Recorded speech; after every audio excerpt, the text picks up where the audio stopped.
تشدو بسرور وقلوب يغمرها النور. الكل يناجي خالقه برحاب البيت المعمور بنفوس تشدو بسرور وقلوب يغمرها النور. هذه الشيطان فليتفضل فضيلة مشكورا. إن الحمد لله نحمده ونستعينه ونستغفره ونعوذ بالله من شرور أنفسنا ومن سيئات أعمالنا. من يهده الله فلا مضل له ومن يضلل فلا هادي له، وأشهد أن لا إله إلا الله وحده لا شريك له، وأشهد أن محمدا عبده ورسوله. يا أيها الذين آمنوا اتقوا الله حق تقاته ولا تموتن إلا وأنتم مسلمون. يا أيها الناس اتقوا ربكم الذي خلقكم من نفس واحدة وخلق منها زوجها وبث منهما رجالا كثيرا ونساء، واتقوا الله الذي تساءلون به والأرحام إن الله كان عليكم رقيبا. يا أيها الذين آمنوا اتقوا الله وقولوا قولا سديدا يصلح لكم أعمالكم ويغفر لكم ذنوبكم، ومن يطع الله ورسوله فقد فاز فوزا عظيما. أما بعد، فإن أصدق الحديث كتاب الله تعالى، وخير الهدي هدي محمد صلى الله عليه وسلم، وشر الأمور محدثاتها، وكل محدثة بدعة، وكل بدعة ضلالة، وكل ضلالة في النار. معاشر الإخوة والأخوات mes frères et sœurs، أشكر لكم هذا الحضور الكريم، وأشكر الإخوة في المنظمة الإسلامية لشباب بلجيكا، le service de la jeunesse musulmane de Belgique. Je les remercie, tous les responsables, comme je remercie les responsables de la mosquée Ibn Mas'oud, ainsi que les frères et sœurs présents dans ces salles de la mosquée. فأشكر القائمين والمسؤولين والجماعة في مسجد عبد الله بن مسعود، كما أشكر القائمين على جمعية أو منظمة شباب بلجيكا، سائلا الله تعالى أن يجزي الجميع ويتقبل من الجميع ويجعل هذه الساعات في ميزان حسنات الجميع يوم القيامة. Je parlerai d'un VHC. VHC. Ça ne veut pas dire le virus de l'hépatite C. VHC, c'est la violence, c'est la haine et la colère. La violence, la haine et la colère. C'est bien ça. العنف والحقد والغضب. En vérité, ça représente un virus. Il y a un virus qui est plus grave que le virus de l'hépatite C. Et parlons de la violence ou de la haine ou de la colère, exige de nous tout d'abord de parler de la vie de notre prophète sallallahu alayhi wa sallam en deux mots. حياة نبينا عليه الصلاة والسلام كانت حياة هادئة آمنة مطمئنة، مع أنه عاش 23 عاما كلها عمل وجد ومحن وأسفار ومشاكل، مع ذلك كانت حياته هادئة مطمئنة يجد فيها الراحة صلى الله عليه وسلم. Notre prophète qui a passé les 23 années de sa prophétie, il faisait 1000 choses par jour, il avait 1000 tâches à accomplir, il avait des responsabilités que rares sont les êtres humains parmi les prophètes qui peuvent les assumer. Mais en regardant sa vie, comment elle était paisible, tranquille, il avait la paix de l'âme, le bonheur. Alors que nous, aujourd'hui, nous avons une vie pleine de stress, de peur, de violence sur tous les niveaux, de colère. Et si vous voulez jeter un coup d'œil autour de vous, il suffit de voir notre vocabulaire qu'on utilise, notre langage que nous utilisons à la maison, dans la rue, à l'école, dans notre vie quotidienne. Notre réaction vis-à-vis de l'autre, qu'il soit un père, une mère, un frère, une sœur, un voisin, un ami, quelqu'un dans la rue. Et plus que ça, les aspects de cette violence, ça se voit même dans les regards de certains de nos enfants. Même le silence, des fois, il est violent. Quand tu regardes un jeune qui passe dans la rue, personne ne l'a provoqué, personne ne l'a insulté, personne ne l'a mis en colère, il est tout seul. Ils sont à 2, à 3, et je viens même de voir une scène pareille il y a moins de 24 heures. 3 jeunes assis devant un magasin, eh bien ils mangeaient la glace.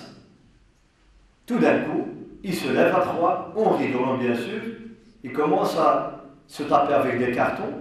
Imaginez qu'ils sont à l'intérieur ou dans le couloir qui mène à l'intérieur du magasin. Ça veut dire qu'ils vont déranger les passants, les gens, faire peur aux dames âgées, aux personnes vieilles, etc., aux vieilles personnes. Alors qu'ils étaient calmes, ils mangeaient la glace, tout d'un coup, ils se transforment en des personnes. Peut-être, pour certains d'entre nous, il n'y a rien de violent dans ce qu'ils faisaient. Mais par rapport à une dame qui a déjà peur de sortir toute seule à 18 heures, imaginons un peu la scène quand elle voit 3 jeunes qui se tapent dans la porte du magasin avec des boîtes et des cartons et qui courent dans tous les sens et qui jouent au karaté de temps à autre.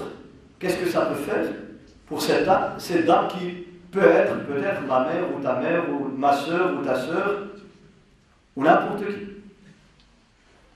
C'est une scène que je vois souvent, que vous voyez un jeune qui, dans la rue, arriver devant un panneau, qu'est-ce qu'il fait? Un saut, il donne un coup au panneau qui le dérange. Il passe devant une voiture, à 95%, il doit donner un coup de main sur la vitre de la voiture. Pourquoi? Allahu a'lam. Peut-être il y a des jeunes qui ont subi des mutations. Allahu a'lam. Mais ce sont des réactions qui, peut-être, qui traduisent quelque chose qui vient du fond. Et je dirais sûrement, et pas seulement peut-être. فشبابنا حينما ننظر إلى تصرفاتهم كيف أنهم في الشارع يضربون هذا، يصرخون على هذا، يسبون هذا دون سابق إنذار. هذا يدل على ماذا؟ على أن فينا نحن المسلمين كثير من أولادنا تربوا تربية عنيفة. Nous avons souvent, je dis bien, souvent de nos jeunes, et je vous donnerai des preuves. Malheureusement, ils ont une éducation violente. Si maintenant on fait un test, on regarde parmi nous qui n'a pas de bosse sur sa tête, ou bien de cicatrice sur son visage ou sur son corps. Faisons le test, vous allez voir d'où ça vient. ما كاينش شي واحد منا ما مشقق شي في الراس ديالو ولا في وجهه ولا في الجلد ديالو. بسبب ماذا؟ Ça vient de quoi? Parce qu'on se bagarre, on utilise la violence. Et vous savez tous, et toute l'histoire qu'on raconte, c'est une histoire vraie, qu'a raconté même les savants, même Cheikh Al-Albani, etc. Le cheikh qui dit à quelqu'un qui vient d'un pays, parmi les pays musulmans, il leur dit, vous êtes, machallah, des gens très généreux, connus pour votre générosité. يعني واحد كيسول يقول له شي ناس انتم تبارك الله عليكم من البلاد الفلانيه فيكم الكرم فيكم الخير فيكم كذا فيكم بزاف ديال الامور مزيانه الا وحده vous avez un seul défaut. L'homme lui dit quoi? C'est quoi? Il lui dit c'est celui-là. قال له فيكم عيب واحد. قال له شنو هو؟ قال له يا بمعنى أننا معصبين. La colère nous emporte. La violence est souvent sur notre langue, même les mots. كما قال أحدهم قال لك احنا لما كنقولوا لشي واحد كل مزيان كنقولوا ضرب سكسو مع راسك ضرب حتى في الكلام ديالك. Même certains de nos linguistiques, certains de nos savants de la langue arabe, souvent malheureusement dans la grammaire, dans les dictionnaires arabes, ils te donnent le verbe et pour te montrer comment il se conjugue. Et vous savez qu'en arabe, il y a le fatha, dhamma, al kasra, ou i, yaf'alu, yaf'ilu, yaf'ulu. Donc pour bien maîtriser la prononciation du verbe d'une manière correcte, ne pas confondre les voyelles, etc., il te donne toujours une référence parmi les verbes connus, que tout le monde sait, que tout le monde connaît. Et malheureusement, souvent, ce sont les références dans la yadribu, qatala, yaqtulu, frapper, tuer. Et vous pouvez vous référer à n'importe quel dictionnaire arabe. يقول لك هذا الفعل من باب ضرب يضرب من باب قتل يقتل. Bien sûr, le savant, c'est pas par intention d'être violent qu'ils ont, mais c'était malheureusement, c'était ce qui est connu chez tout le monde. C'est pour faciliter, mais on pouvait choisir d'autres verbes. فالعنف تربية. Quand on parle de la violence, on parle d'une éducation. Quand on parle de la colère qui frappe aujourd'hui beaucoup de gens et qui fait des dégâts, quand le prophète sallallahu alayhi wa sallam, un jour un homme, comme dit Abu Huraira, un homme va voir le prophète sallallahu alayhi wa sallam et lui dit: Ya Rasulallah, allimni shay'an yadfa'uni ولا تكثر علي حتى أعيه. يقول له: يا رسول الله علمني شي حاجة تنفعني لكن ما تكثرش عليا باش نقدر نفهمها لأن العلاقة كيف نفهمها. C'est un homme qui vient dire au prophète sallallahu alayhi wa sallam: donne-moi des conseils, apprends-moi quelque chose, mais sois bref pour que je puisse assimiler. Car si tu me donnes beaucoup de conseils, peut-être que je n'aurai pas la capacité de les comprendre et de les assimiler. Mais la manière dont il a parlé, rien que la manière dont il a parlé, dont il a posé la question, le prophète sallallahu alayhi wa sallam directement a compris que cet homme a besoin de le calmer. C'est un homme qui se laisse emporter. فنبينا صلى الله عليه وسلم من خلال نظرة واحدة ومن طريقة السؤال عرف بأن هذا الرجل يحمله الغضب فيتعجل، فلذلك قال له صلى الله عليه وسلم: لا تغضب. Il lui dit: ne te laisse pas emporter par la colère. لا تغضب. L'homme lui répéta la même demande, encore un conseil. Le prophète lui dit: لا تغضب. Ne te laisse pas emporter par la colère. Il répéta pour la troisième fois, Miran, et le prophète n'a fait que lui répéter: La tardab, la tardab, la tardab. Ne te laisse pas emporter par la colère. ومن هنا أحبابي الكرام ينبغي أن نعرف كيف نتعامل مع أولادنا ومع الناس. Comment nous devons nous comporter vis-à-vis de nos enfants, de nos proches, de nos amis, de notre entourage, quand on parle, quand on fait l'éducation. النبي صلى الله عليه وسلم أشار إلى هذه المسألة بأن التربية علم وفن. L'éducation est un art, est une science. Il faut savoir à qui tu adresses, à qui tu as affaire. On ne peut se comporter vis-à-vis de tout le monde de la même manière. Nous avons des enfants, chacun a son caractère. Alors nous, on commet l'erreur de considérer les gens tous les mêmes. Les enfants, tous les mêmes. Il y a des gens qui ont un caractère nerveux, d'autres qui sont plus calmes, d'autres qui, comme disent les jeunes, ils sont morts. C'est le terme utilisé par les jeunes, pas par moi. C'est des caractères. طبائع تختلف. ففي مسند الإمام أحمد والحديث الصحيح حديث أبي موسى الأشعري يقول قال رسول الله صلى الله عليه وسلم إن الله خلق بني آدم من قبضة قبضها من جميع الأرض. Allah Azza wa Jal créa les fils d'Adam, c'est-à-dire nous tous, à partir du poignet de toute la terre. إن الله خلق بني آدم من قبضة قبضها من جميع الأرض أي من جميع أنواع الأرض والأرض تختلف من مكان إلى مكان منها الأحمر والأسود والأبيض والسهل والحزن والخبيث والطيب. La terre n'est pas la même partout, que ce soit au niveau de la couleur, au niveau de la dureté du sol, etc.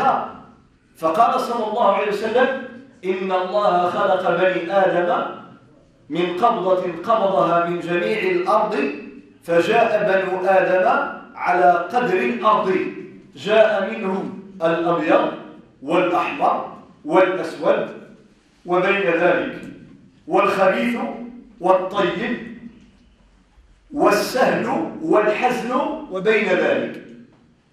Parmi donc la nature de l'homme ressemble à la nature de la terre qui est l'origine de l'homme.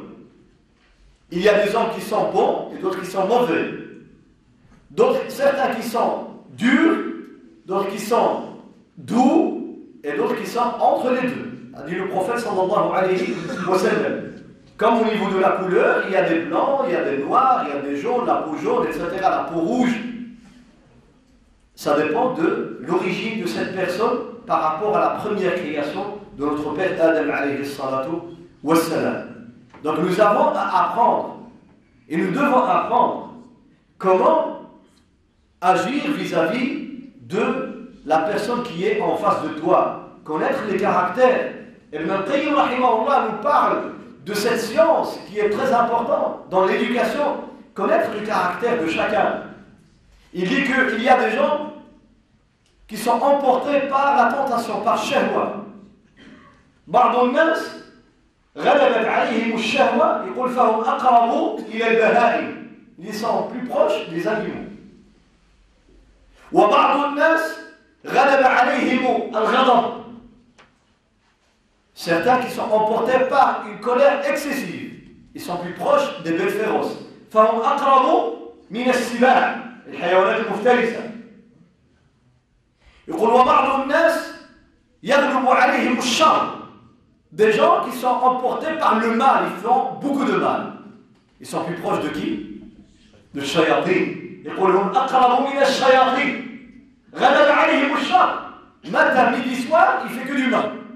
حياته أغلبها شر. يؤذي الوالدين، يؤذي الأولاد، يؤذي الجيران، يؤذي رفاق العمل، يؤذي في المدرسة. Il fait du mal partout. Là où il est, c'est un mal ambulant. C'est un danger, c'est écrit sur son front, un danger public. Il dit il est plus proche de shayatin.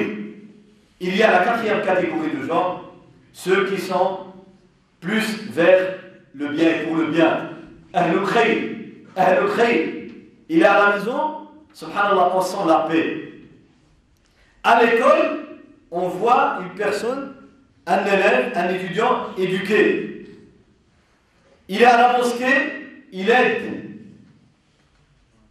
Il prend sa place. Il prie 2 raka'at. Il attend l'adhan. Il fait dhikr. Il prie derrière l'imam. Quand il termine, il fait le dhikr qu'il a à faire. Il descend tout doucement. Il essaie de contribuer à propager la connaissance au sein de sa communauté. Il donne le conseil. Il fait le rappel. Yansah, yudhakkir, yu'allim, yanfa, yu'in. Il est dans la rue, il voit quelqu'un qui est dans la détresse, il lui porte secours. Il voit une personne qui a besoin d'être aidée pour traverser, il est là. Il voit 2 enfants ou 2 jeunes qui se disputent, il leur donne un conseil. Il voit qu'il est minuit et que certains dérangent les voisins, et il intervient pour leur faire un rappel avec la meilleure des manières. Il est là. فهو أقرب إلى الملائكة. Il est plus proche des anges, du malaïka. Parler de la violence, c'est parler du contraire. C'est le contraire de la violence. C'est quoi? Si jamais on ne connaît pas le contraire de la violence, c'est un grand problème. Hein? La douceur. La douceur. Al-rifq. Al-rifq. Le prophète sallallahu alayhi wa sallam dit dans un hadith authentique: Man yuhram al-rifqa, man yuhram al-rifqa, yuhram al-khayra kullah.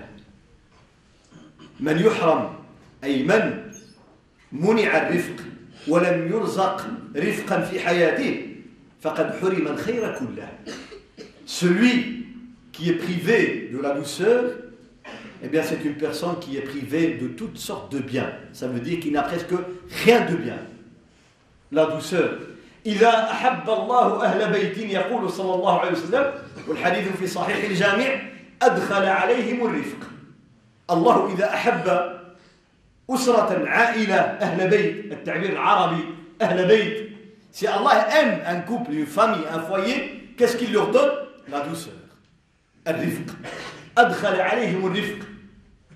والنبي صلى الله عليه وسلم يقول لعائشة, un jour il dit à Aïcha: يا عائشة أرفقي, sois douce. يا عائشة أرفقي. Pourquoi? Il lui dit: فإن الرفق ما كان في شيء قط إلا زانه. الرفق داك اللين فين ما دخل كيزين الحاجة. Car la douceur embellit toute chose. La douceur, c'est comme des perles. C'est mieux que les perles. C'est mieux que le diamant. Il y a la douceur à la maison, il y a cette beauté, il y a cette paix. Il y a la douceur à la mosquée, on voit la paix, la tranquillité et la bonne entente. Il y a la douceur, même quand tu conduis, on voit la violence sur le volant. On voit la violence dans notre manière de conduire la voiture.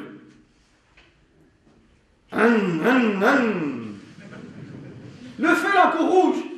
Bah, ahmar. Regarde à gauche à droite. Yani, subhanallah, ça vibre dans tous les sens. Il attend quoi? Il ne fait pas la Formule 1. Il doit attendre comme tout le monde. Il attend. C'est vert. Tu démarres tout doucement. Des fois, wallah, il y a le risque.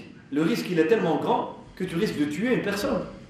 Car de l'autre côté, il y a des gens nerveux qui sont aussi violents. Ils attendent aussi de brûler un feu rouge. Alors imagine que si on se rencontre au même moment, à la même seconde, qu'est-ce qui va arriver? Donc la violence, ça se voit, ça se manifeste dans ta manière d'agir.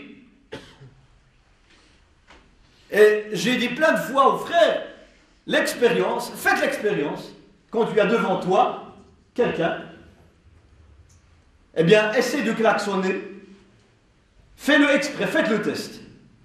Faites le test. Mais je n'assume pas les conséquences. J'arrive. Faites le klaxon quand il y a quelqu'un devant vous, et quand il avance, faites-le une deuxième fois, puis une troisième fois, une quatrième fois, vous allez voir. Mais ne le faites pas que si sa porte est ouverte, à moitié ouverte. C'est pour lui dire, quand il va s'arrêter, il va sortir du véhicule, nerveux, pour vous dire quoi? Il dit, t'as oublié ta porte ouverte. Il va se calmer.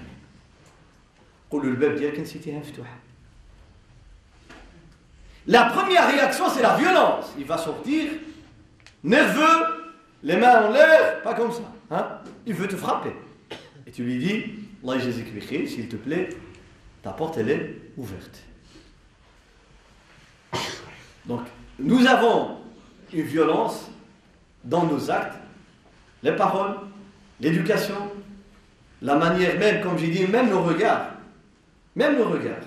Tu regardes quelqu'un, il te regarde d'un air nerveux, violent, et tu te sentiras offensé, rien qu'avec son regard. Et des fois, il y a des couples et des foyers qui se plaignent que quand un des membres de la famille rentre à la maison, je ne dis pas c'est qui, quand il rentre à la maison, il n'adresse la parole à personne, et pas de sourire, les regards violents, et il n'y a que des ordres.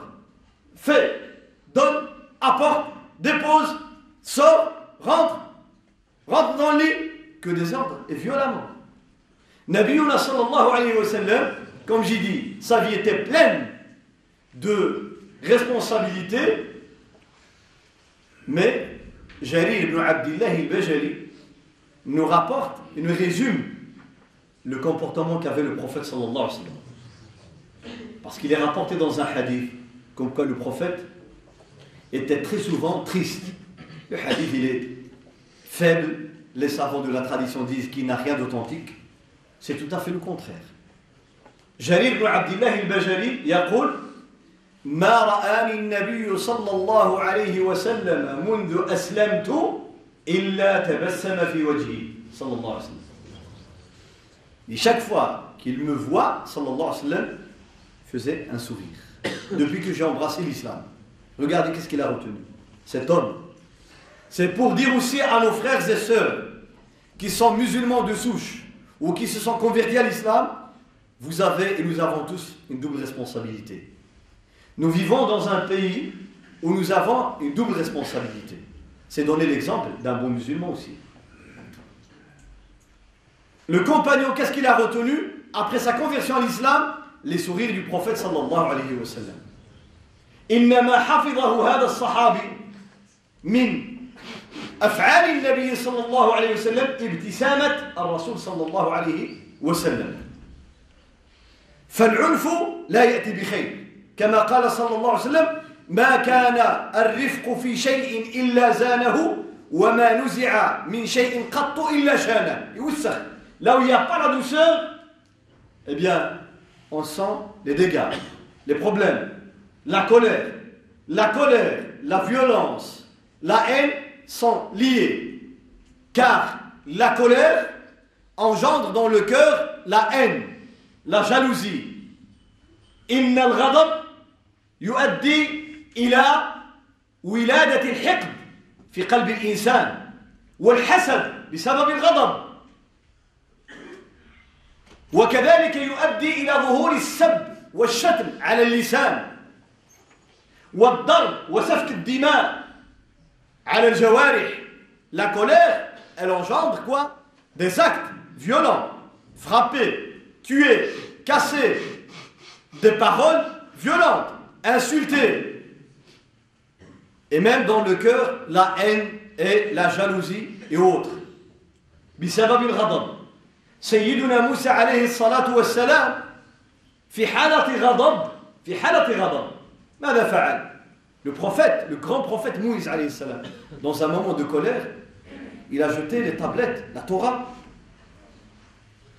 ألقى بالألواح وعليها التوراة أي عليها كلام الله, sur laquelle il y avait la parole d'Allah, la parole de Dieu, Allah subhanahu wa ta'ala. On a un moment de colère pour Allah. Notre colère, c'est pour dunya. Lui, sa colère pour Allah. Mais il a dû jeter les tablettes inconsciemment. غضب موسى كان لله. غضبنا نحن للدنيا. ومع ذلك ألقى الألواح وفيها كلام الله. فالغضب سبب كثير من الشر. لذلك نهى عنه النبي صلى الله عليه وسلم فقال لا تغضب لا تغضب لا تغضب. وقال عليه الصلاة والسلام إذا غضب أحدكم وهو قائم فليجلس. دواء والحديث صحيح. Quand tu t'emportes par la colère et que tu es debout, assis-toi. هذا دواء, هذا علاج. Pourquoi à votre avis? قال فاجلس فإن سكن وإلا فليضطجع فإن ذهب الغضب وإلا فليضطجع. أي إن لم ينفع معك ومع غضبك الجلوس فعليك بالاضطجاع. جبد. Tu t'allonges. Si la première position n'a pas suffi pour calmer ta colère est apaisée, ta colère, eh bien tu t'allonges. Pourquoi à votre avis? L'imam.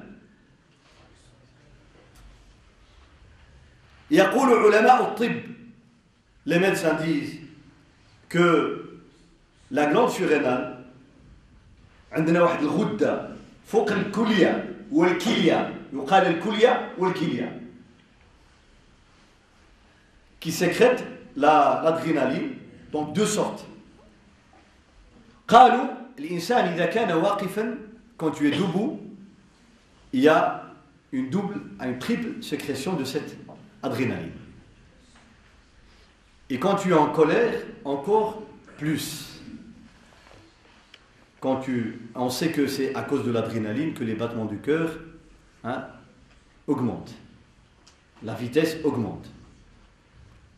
فالنبي صلى الله عليه وسلم الذي لا ينطق عن الهوى يعطينا هذا الدواء للغضبان. السكوت دواء, الجلوس دواء, الاضطجاع دواء, تغيير المكان والخروج دواء, ذكر الله دواء, الدعاء دواء. Évoquer le nom d'Allah dans un moment de colère et dire A'udhu billahi minash shaitanir rajim. Un jour, le prophète sallallahu alayhi wa sallam a vu un homme, deux hommes qui se disputaient. رجلان يختصمان على عهد النبي صلى الله عليه وسلم. Le prophète observait la situation. وينظر إليهما النبي صلى الله عليه وسلم. Et avec lui certains compagnons. Le prophète dit قال إني لا أعرف وفي رواية لا أعلم كلمة لو قالها لذهب عنه ما يجد, أي لا ذهب عنه الغضب. Car عرف واحد الكلمة. Le prophète dit, c'est une manière d'enseigner as-sahaba, c'est de profiter de l'occasion, de cette situation, de cette scène, de cet événement pour enseigner, éduquer. C'est la méthode du prophète sallallahu alayhi wa sallam. Il ne laissait pas passer les événements, les occasions sans faire une intervention pour corriger une erreur, pour conseiller quelqu'un, pour faire un rappel, pour enseigner. فهذا منهج النبي صلى الله عليه وسلم في التربية, أنه كان يغتنم الفرص ليعلم ويربي وينصح ويذكر صلى الله عليه وسلم. Il dit à Sahaba, je connais une parole. Si jamais cet homme qui est nerveux, انتفخت أوداجه واحمر وجهه, tout rouge, en colère, il dit je connais une parole, une phrase. S'il la prononce, il va se calmer. C'est quoi? أعوذ بالله من الشيطان الرجيم. Ça veut dire quoi? Ça veut dire qu'une grande partie de la colère, elle vient d'où? De shaitan. Al-ghadabu ghaliban min al-shaitan. Nos juristes musulmans, quand on parle de la jurisprudence al-fiqh al-islam, nous allons trouver la colère, elle est présente dans la jurisprudence. Souvent, quand on parle de la colère, l'indulgence, on parle de la douceur, c'est dans le côté éducation et le côté éthique, moralité de l'islam. Mais vous allez voir que dans la jurisprudence al-fiqh al-islami, al-ghadab yudras fi al-fiqh al-islami. Vous savez dans quel chapitre? Dans quel chapitre? À titre d'exemple, le divorce. Talaq al-ghadban. Hada fi al-fiqh al-islami. Un homme qui divorce en cas de colère. En cas de colère. Est-ce que son divorce est valide ou pas?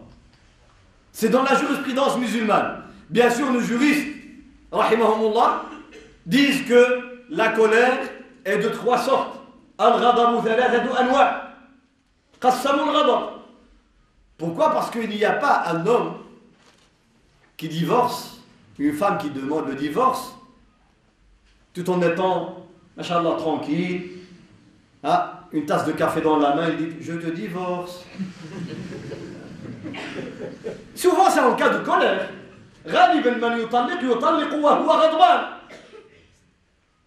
Mais nos frères, quand ils viennent poser la question, ils disent il a divorcé sa femme 200 fois, 300 fois, 500 fois.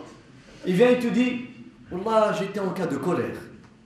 Pourquoi? Parce qu'il a entendu qu'un divorce prononcé en cas de colère, il n'est pas valide. Alors il vient trouver une issue. On utilise la ruse. Alors que les savants ont bien dit que le divorce prononcé en cas de colère, il faut voir le degré de colère. Il y a une colère normale. Une colère normale. Al-ghadab minhu ma huwa adi. L'insan yaghdab, il est en colère, il prononce un divorce. هذا أجمع العلماء واتفقوا على أن الطلاق يقع. Les savants sont unanimes comme quoi le divorce il est valide. Quand la colère elle est normale, un niveau normal. Il y a un niveau excessif où on arrive à un point, on perd contrôle. On ne sait même pas ce qu'on dit. وهناك غضب بلغ حالة الإغلاق كما ذكرت في حديث النبي صلى الله عليه وسلم لا طلاق ولا عتاق في إغلاق بنادم تغلق. Comme il est cité dans un hadith traduit par les savants musulmans comme quoi c'est dans un moment de colère excessive où, comme j'ai dit, l'homme a perdu contrôle de ses mots, de sa langue. Il devient presque inconscient de ce qu'il dit. Alors, dans ce cas que les savants musulmans ont dit que ce genre, ou une bonne partie de savants musulmans ont dit que ce genre de divorce n'est pas valide. La grande divergence, c'est dans la phase intermédiaire. C'est pour vous dire que la colère, ce n'est pas seulement quand tu t'emportes par la colère vis-à-vis de ton frère ou d'un ami. Ça peut casser un foyer, ça peut faire des dégâts. At-talaq yudammiru al-buyut. Al-mufassiroun, je passe de la jurisprudence à l'exégèse du Coran. Al-mufassiroun, quand ils ont, si vous allez dans le livre La vie des prophètes de l'érudit Ibn Kathir, Hafid Ibn Kathir, fi Qasas al-Anbiya, les récits prophétiques, Qasas al-Anbiya, quand il a parlé de Dhul Kifl, vous avez entendu, je sais que la plupart des frères ont entendu, des sœurs, et peut-être pour certains, Dhul Kifl. Wadhkur Ismaïla wal Yasa'a wa Dhul Kifli wa kullun min al-akhyar. Surat Sad, verset 48, Surat Sad. Souviens-toi de Ismaïl. Allah dit au prophète Mohammed sallallahu alayhi wa sallam, de Ismaïl, de Élisée. Vous entendez Élisée? Élisée était un prophète. Al-Yasa'. On a les choses d'Élisée. Élisée était un prophète. Ismaïl, wal-Yasa', wa Dhul Kifl. Eh bien, tout cela était parmi les gens meilleurs, les gens pieux. Wa kullun min al-akhyar. Dhul Kifl, le terme kafala en arabe veut dire garantir, s'engager. كفلا أي ضمينة ولذلك الفقهاء يدرسون في الفقه باب الكفالة باب الضمان. Quand tu t'engages, eh bien pourquoi était-il ou bien ils l'ont surnommé Dhul Kifl. لماذا سمي بذي الكفل؟ قال مجاهد l'élève de Ibn Abbas كما روى ذلك ابن جرير الطبري رحمه الله. ابن جرير وابن أبي حاتم rapporte بسند صحيح إلى مجاهد. La chaîne de transmission, elle est authentique jusqu'à cet élève qui s'appelle Mujahid, l'élève de Ibn Abbas. Il dit, Kana Dhul Kifl. Après, il était à l'époque de Al-Yasa', Élisée. Ils étaient à la même époque. Mais Al-Yasa' était plus âgé. Et avant de mourir, il a voulu trouver quelqu'un, nommer quelqu'un à la tête de la communauté pour la diriger. Il ne voulait pas laisser la communauté sans avoir un chef. أراد اليسع أن يختار لأمته من يسير أمورها ويسوسها ويدير شؤونها قبل موته. فأراد أن يجربه وهو حي. Il a voulu le tester avant sa mort. Il était dans une assemblée. Il dit à son peuple فقال لقومه من منكم يتكفل لي بثلاثة أمور, qui s'engage à pratiquer trois choses. Parmi ces trois choses, de ne pas se laisser emporter par la colère. Bien sûr, les deux autres, il dit Yasumu an-nahar wa yaqumu al-layl wa la yaghdab. Yasumu an-nahar, قال شكون يضمن لي ثلاثة الحاجات. Qui me garantit d'accomplir ces trois choses, eh bien, il sera nommé à la tête de la communauté. Jeûner le jour, veiller la nuit, rester éveillé pour faire la prière, et ne pas se laisser emporter par la colère. C'est facile. C'est très difficile. أمور ثلاثة لكنها شديدة. يصوم النهار. هذه طيب jeûner le jour. C'est possible. يقوم الليل. Disons que c'est possible. لا يغضب. أما لا يغضب هذه صعيبة. صعيبة بزاف. C'est très difficile. Alors l'homme, ذو الكفل, il dit c'est moi. Je m'engage. قال أنا. اليسع قال له وذكره. Il lui répète pour voir s'il est conscient de ce qu'il dit. قال أنا لها. Il le laisse. Le lendemain, il répéta la même question. اليسع في الغد كرر نفس السؤال. من يتكفل لي بثلاثة. Qui me garantit ces trois choses. L'homme, tout le monde était là, toute la communauté. Mais personne n'a osé dire moi. ذو الكفل وحده قال أنا لها. 3 jours de suite. Iblis, il n'était pas en congé. Iblis, il était là, il ne prend pas de congé. Qu'est-ce qu'il entend? Il dit à tous ses soldats, faites votre possible, ou faites l'impossible, pour essayer de mettre Dhul Kifl en colère. Ils ont tout essayé, mais ça n'a pas marché. حاول جنود إبليس أن يغضبوا ذا الكفل فما استطاع. Alors Iblis, il s'est dit, écartez-vous, c'est à moi d'intervenir. J'ai le général des armées sataniques, Iblis. قال أنا بينو. Qu'est-ce qu'il fait? Dhul Kifl avait une habitude de faire une sieste. Pourquoi? Parce qu'il passait la nuit à faire la prière, le jour il jeûnait, il passait une bonne partie de la journée aussi, comme une bonne partie aussi de la nuit, à aller résoudre les problèmes de la communauté.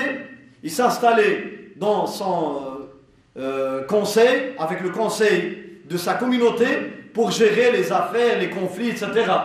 كان يجلس لأمته للنظر في أمور حياتها ومشكلاتها ويفصل بين الخصومات. Le seul moment où il avait pour faire la sieste, c'était pendant la journée. كان عنده واحد الوقت كيرتاح فيه. الشيطان, qu'est-ce qu'il a fait? Il vient à ce moment-là où il a été pour faire la sieste, fatigué. Il vient sous forme humaine, une vieille personne. جاء في صورة شيخ كبير. Il toque. C'est qui? Il y a le gardien, le Haris Bilbal. Il lui dit Cheikhoun Kabir, un vieil homme qui vient demander l'aide de Dhul Kifl. Dhul Kifl, il allait à peine se reposer. Kada yaqin. فإذا به يسمع صوت شيخ كبير. Il entend une voix d'une personne très âgée. Ça lui a fait de la peine. قال دعه يدخل. Il lui dit, dis-lui de rentrer. Iblis rentre. Il dit à Dhul Kifl, j'ai un problème avec des gens. Et ceci, cela, il commence à raconter. Comme certains d'entre nous. Ils ont l'habitude pour te dire que j'ai prié la mosquée Ibn Mas'ud, il te dit, ce matin, aujourd'hui, je me suis réveillé à 5h du matin, j'ai fait les ablutions 3 fois, et puis je me suis lavé. Il va te raconter une histoire pendant 2 heures pour te dire, j'étais Ibn Mas'ud pour prier. Et puis, Iblis, il a voulu exprès prolonger la discussion. Pourquoi? Pour l'empêcher de dormir et de faire sa sieste. Pour l'énerver, le mettre en colère. Alors Dhul Kifl, il lui dit, après peut-être 1 heure ou 2 ou plus, Allahu A'lam, Dhul Kifl lui dit, tu sais ce que tu as à faire? Maintenant j'ai entendu ta plainte. Demain matin, j'aurai une séance, comme chaque jour. Eh bien tu viens avec les gens, avec l'adversaire, et vous venez tous ensemble, et je vais essayer de vous faire, donc Inch'Allah, arbitrage. قال ائتي غدا مع القوم الخصوم وتعالوا إلى مجلسي فأنظر في أمركم. Le lendemain matin, mais quand Dhul Kifl a voulu faire la sieste, il a vu que c'était trop tard, maintenant qu'il a des tâches à faire. Alors il n'a pas fait la sieste ce jour-là.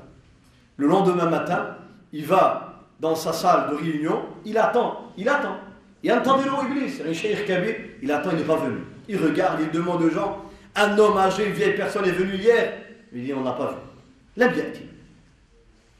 À midi, Dhul Kifl raja'a ila bayt. Il rentre chez lui pour aller se reposer. À peine il dépose sa tête sur l'oreiller, de nouveau. Le gardien lui dit, qu'est-ce que tu veux? Il lui dit, non, parce que j'ai eu un problème avec des gens et maintenant je viens me plaindre auprès de Dhul Kifl, mais j'avais pas eu le temps hier de venir le matin, etc. Il a trouvé des prétextes.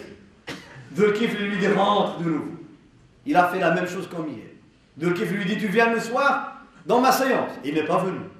Le lendemain matin, la même chose, il ne vient pas. À midi, il vient, il toque. Alors à ce moment-là, Dhul Kifl a dit au gardien, ne laisse personne entrer. قال لحارسه لا تدع أحد يدخل عليه.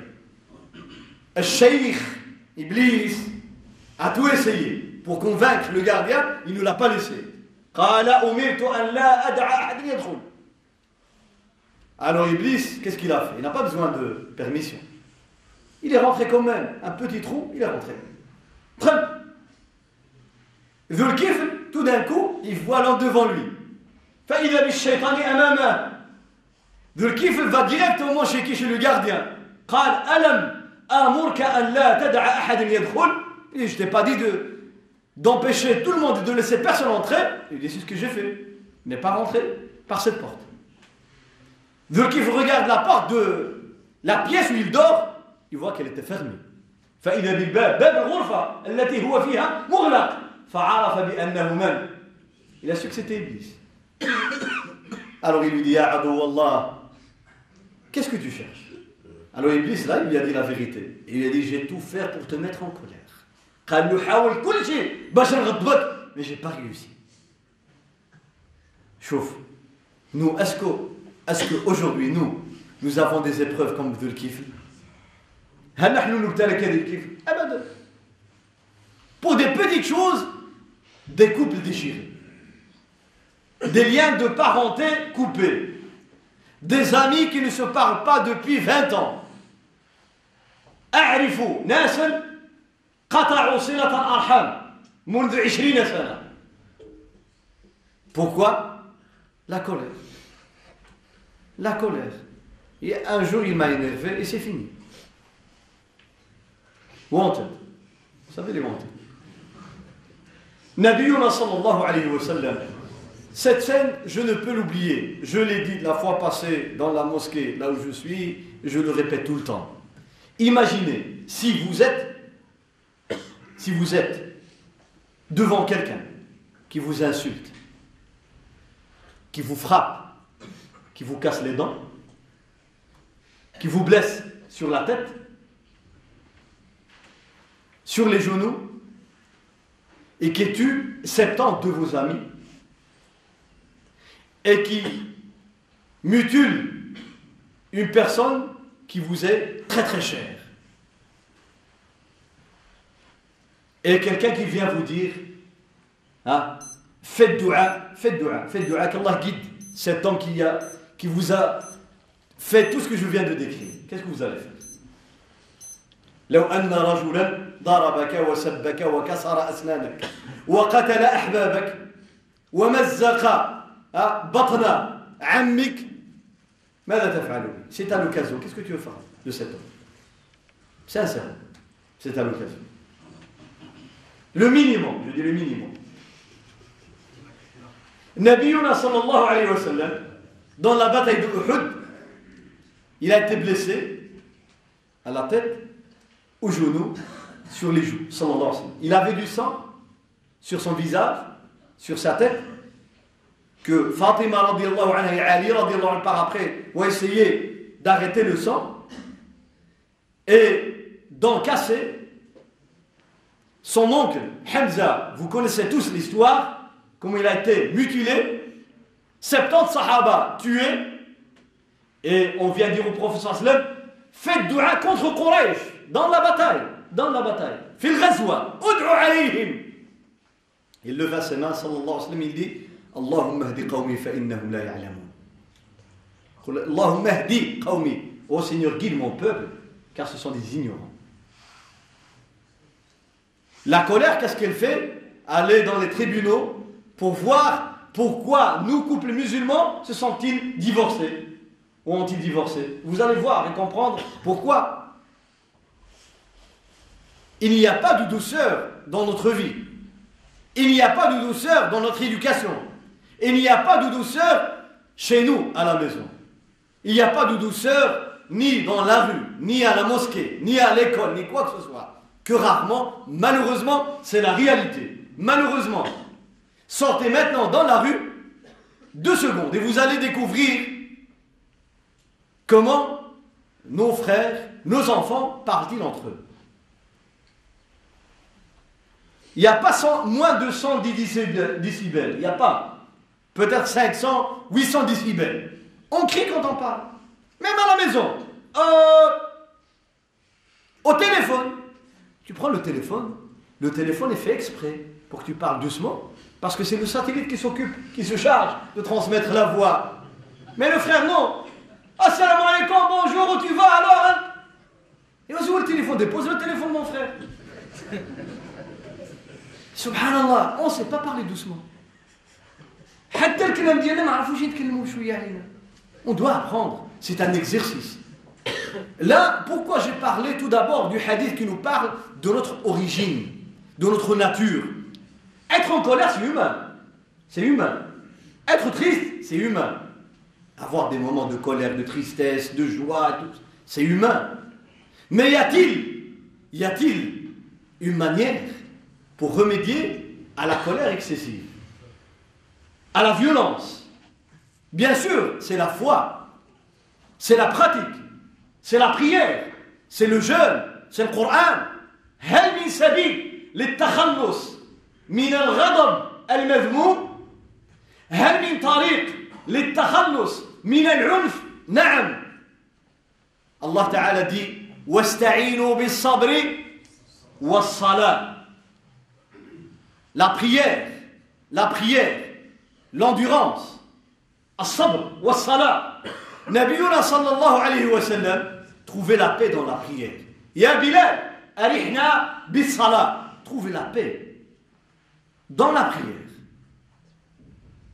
Nous peut-être on dit a'udhu billahi minash shaitanir rajim 10 fois, ça marche. Ça marche pas. Pourquoi? Quand tu es en colère, ça marche pas.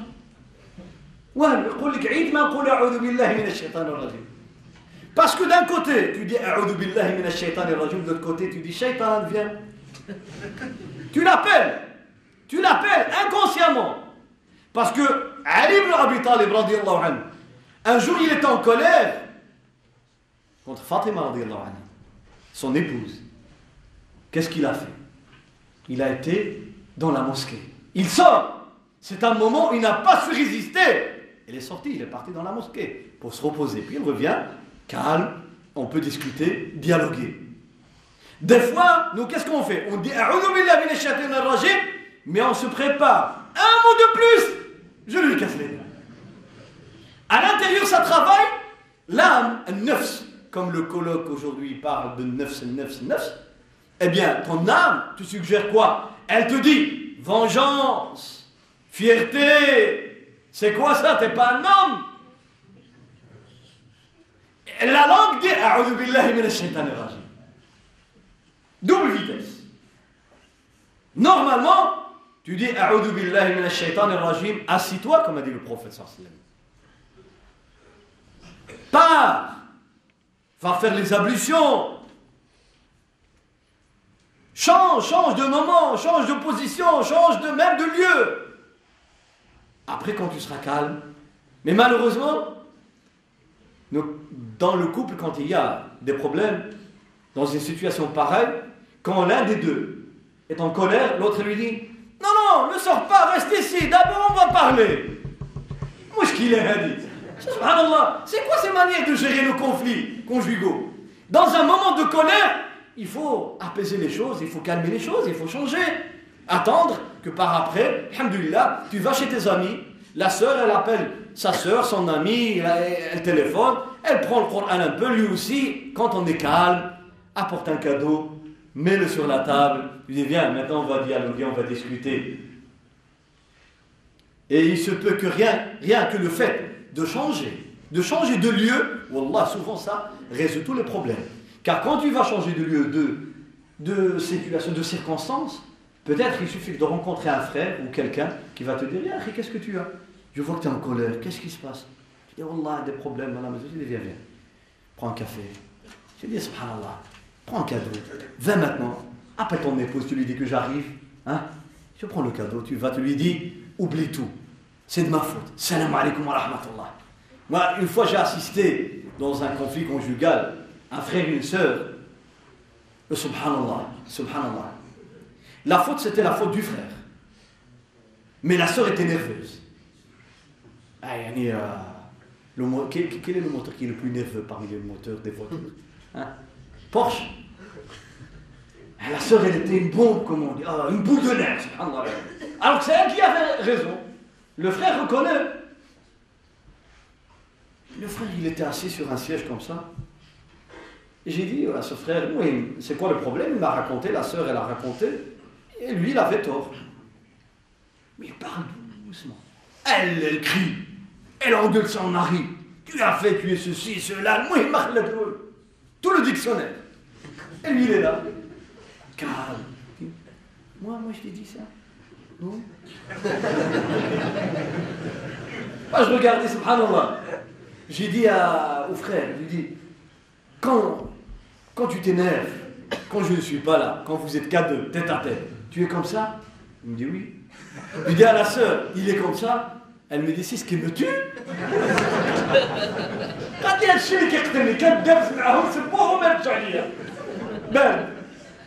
J'ai dit, subhanallah, Allah ilah. Je lui ai dit, wallah, moi,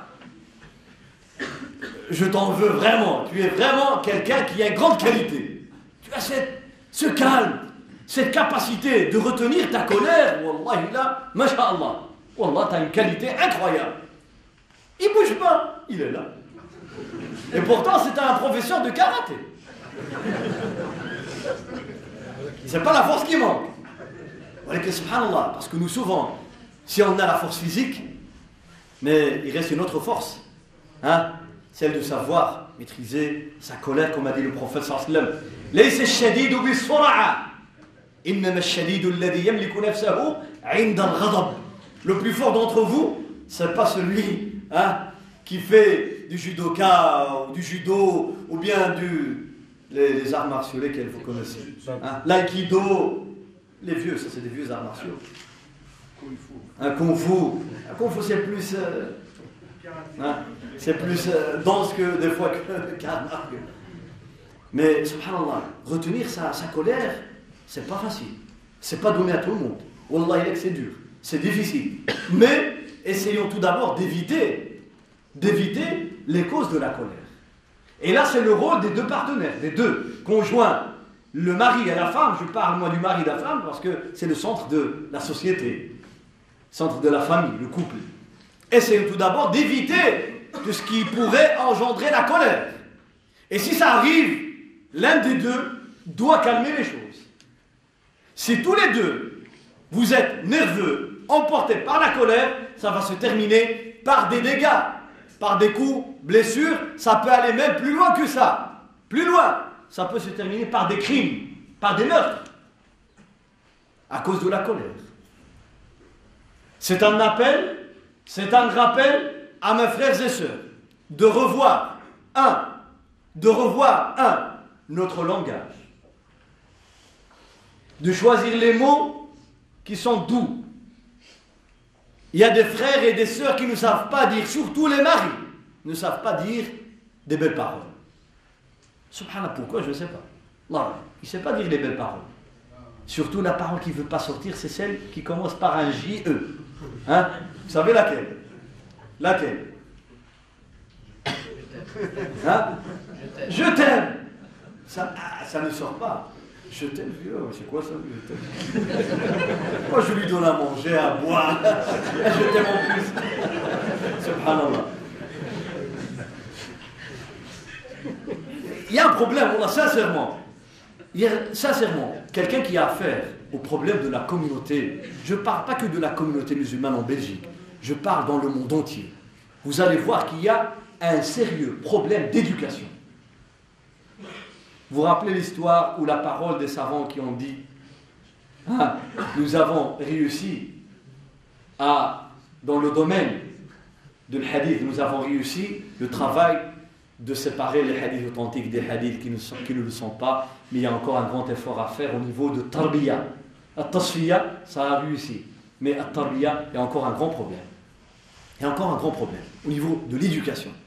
Ça commence par nos enfants. Nous devons préparer les générations futures, leur apprendre à parler avec les personnes qui sont plus âgées, à parler avec les parents, à parler avec les professeurs, à parler avec les voisins, à parler quand ils sont dans la rue, quand ils sont dans le magasin. Il y a des manières de parler. Il y a des fois des gestes très très simples, mais ça montre le niveau d'éducation de la personne.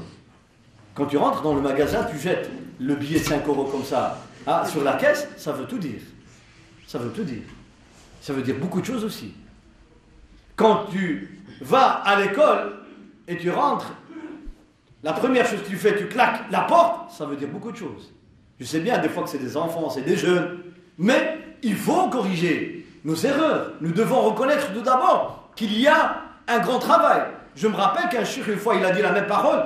Il a dit que nous avons un grand effort à faire, nous les musulmans, pour débarrasser notre langage de la violence, nos actes de la violence, etc. Il a été critiqué, même massacré par des gens. Massacré dans des articles. Qu'est-ce que tu dis? Il leur a dit, il suffit de regarder vos voitures, regardez votre tête, vérifiez un peu qu'est-ce que vous avez, vous allez voir la violence dans nos rues, dans notre vie, partout. Et aussi, c'est un appel à revoir nos priorités dans notre vie. Quand je parle de la violence, la haine et la colère, je me rappelle de l'homme sahabi du prophète sallallahu alayhi wa sallam, qui, avant de dormir chaque nuit, il faisait une sadaqa, une aumône, une œuvre de charité. Vous savez laquelle? De pardonner, savoir pardonner. Ça fait partie de l'éducation du prophète sallallahu alayhi wa sallam, savoir pardonner. C'est l'éducation du Coran. Ala tuhibbuna an yaghfira Allahu lakum. Savoir pardonner. Même si tu as raison, savoir pardonner. Tu es en colère, wallah, des fois, c'est un appel à la raison qu'il faut. Un appel à la raison. Quand tu es en colère, l'autre partie doit calmer les choses. Il suffit des fois d'un geste, d'une parole, de dire « smahli » que tous les problèmes sont résolus. Mais malheureusement, nous, on n'accepte pas ça. On nous dit « pardonne, smahli », on dit « non, tu crois que ça va passer comme ça? D'abord les comptes ». Et ça, c'est des mauvaises manières. Pardonne-moi, smahli, ça veut dire beaucoup de choses. Parce que quelqu'un qui a la force de dire pardonne-moi, déjà, il a fait un grand effort. C'est un effort contre shaitan, contre nafs. Chacun a sa fierté, sa dignité. De se sentir des fois rabaissé en disant pardonne-moi. Et tu refuses de pardonner, eh bien sache que c'est un crime. C'est une grave erreur. Tu pardonnes une fois, 2 fois, 10 fois, 1000 fois, 1 million de fois s'il le faut. Tu n'auras que la récompense auprès d'Allah subhanahu wa ta'ala. 1 minute 50.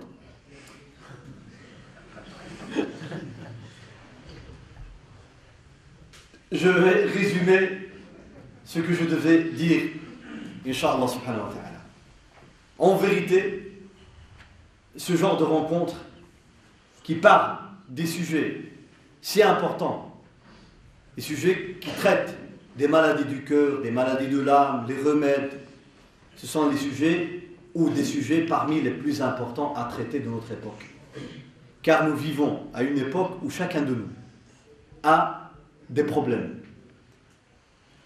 Parmi les problèmes que les frères avant moi ont cités, ont traités, il n'y a presque personne qui ne vit pas la colère, le stress, la peur. la tristesse. La vie est tellement compliquée que même les problèmes aujourd'hui sont devenus très compliqués. Ça veut dire que même les remèdes, ce n'est pas une baguette magique. Ça peut prendre des mois, ça peut prendre des années. Et je dis, à la fin de cette intervention, mes frères et sœurs, sachez que celui ou celle qui a un défaut et qui veut s'en débarrasser, qui doit se mettre dans la tête, que ça peut prendre des années. Ça peut prendre des années. Malheureusement, j'ai vu pas mal de frères et sœurs qui étaient dans l'autre voie. Dans l'autre voie, c'est-à-dire, ils ne priaient pas. Ils étaient dans la voie du mal. Le jour où ils ont pris le chemin de la droiture, ils ont commencé à pratiquer, à aller à la mosquée, à lire le Coran al-Karim, à jeûner Ramadan, à aimer la foi. 2, 3, 4 ans après, on voit la chute. Et on a vu une chute qui a repris la même personne dans le passé.